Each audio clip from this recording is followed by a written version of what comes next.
Hello guys, welcome back to my channel. तर अर्थातच आज होता आषाढी वारीचा दिवस आणि मुलांच्या स्कूलमध्ये म्हणजे आज वारीचा ॲक्च्युली वारी नव्हती, पण वारीच्या आदल्या दिवशी शनिवारी मुलांच्या स्कूलमध्ये वारीचं फंक्शन होतं. तर दिंडी निघणार होती त्यांची, म्हणून स्कूलमध्ये एक दिंडीचं सेलिब्रेशन होतं. त्यासाठी मुलांना रेडी व्हायचं होतं सॅटर्डेला आणि वारी होती संडेला. तर तनिष्काच्या स्कूलमध्ये पण आणि रायाच्या स्कूलमध्ये पण दोघांच्याही स्कूलमध्ये त्यांना वारकरी अटायरमध्ये स्कूलमध्ये बोलवलं होतं आणि सकाळी उठून दोघांची अशी तयारी सुरू होती. आणि रायाला पण छानपैकी मी वारकरीच्या वेशामध्ये तयार केलं होतं आणि तनिष्काला पण साडी वगैरे घालायची होती. मग सकाळी लवकर उठून पटापट दोघांचं आवरलं. आणि असं काही वेगळं असलं की आवरायला फार वेळ लागतो, त्यामुळे पहिला मी तनिष्काचं सगळं ड्रेसअप करून घेतलं आणि नंतर रायाचं ड्रेसअप केलं. कारण तनिष्काला बघून मग रायाला पण हुरूप आला. मग त्याने पटपट आवरून घेतलं. नंतर त्याने काय हे सगळं आवरून घेतलं पण नसतं. आणि हा जो चंदनाचा टिळा लावायचा तो मी घरच्या घरीच लावला होता, कारण माझ्याकडे चंदन होतं जे मी मागच्या वेळी घेऊन आले होते. तर त्याच्यातच मी अष्टगंध परत बुक्का हे सगळं घेऊन घरच्या घरीच मुलांनाही टिळा जे काय आहे तो लावलेला आहे. आणि राया हे काढून घेत नव्हता. तनिष्काने त्याला काहीतरी गोड बोलून गप्पा रंगवून तिने त्यालाही काढायला भाग पाडलं.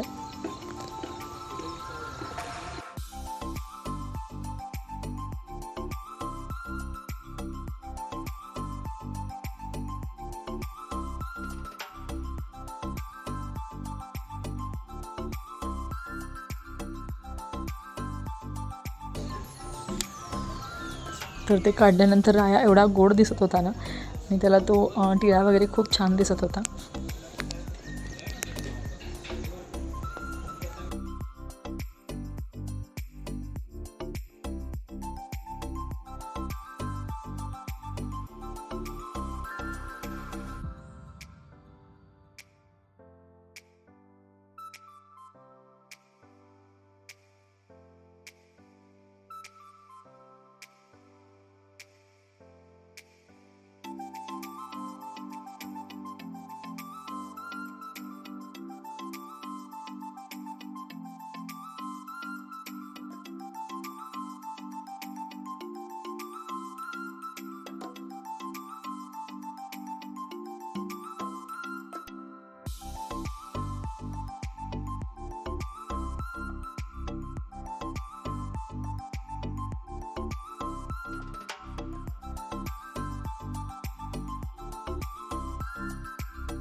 आणि तनिष्काचं ड्रेसअप अशी साडी घालायची होती, कोणतीही नऊवारी म्हणून.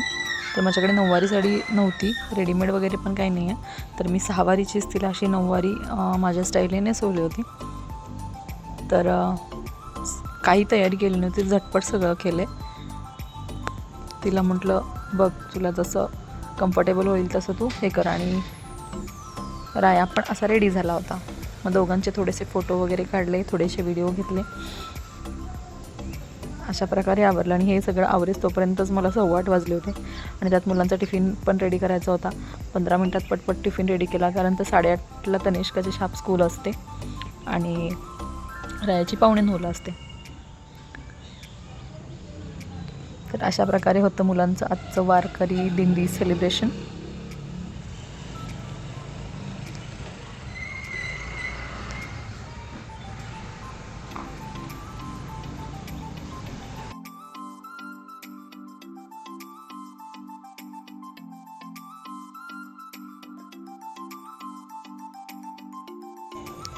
आणि मी आणि सुप्रियाने पण ऑलरेडी आषाढी एकादशीच्या दिवशी ठरवलं होतं की आम्ही सकाळी आपण आज दर्शनाला जायचं. तर सकाळी एवढी गर्दी नव्हती, मंदिराच्या भोवती फक्त वेढा होता. मग आम्ही गेलो होतो दर्शनाला. दर्शन मिळालं छानपैकी आणि तिथे प्रसाद म्हणून खिचडी वाटप पण होतं सकाळी सकाळी एवढ्या. तर साधारण 7:30च्या दरम्यान आम्ही आषाढी एकादशीच्या दिवशी मंदिरामध्ये गेलो होतो.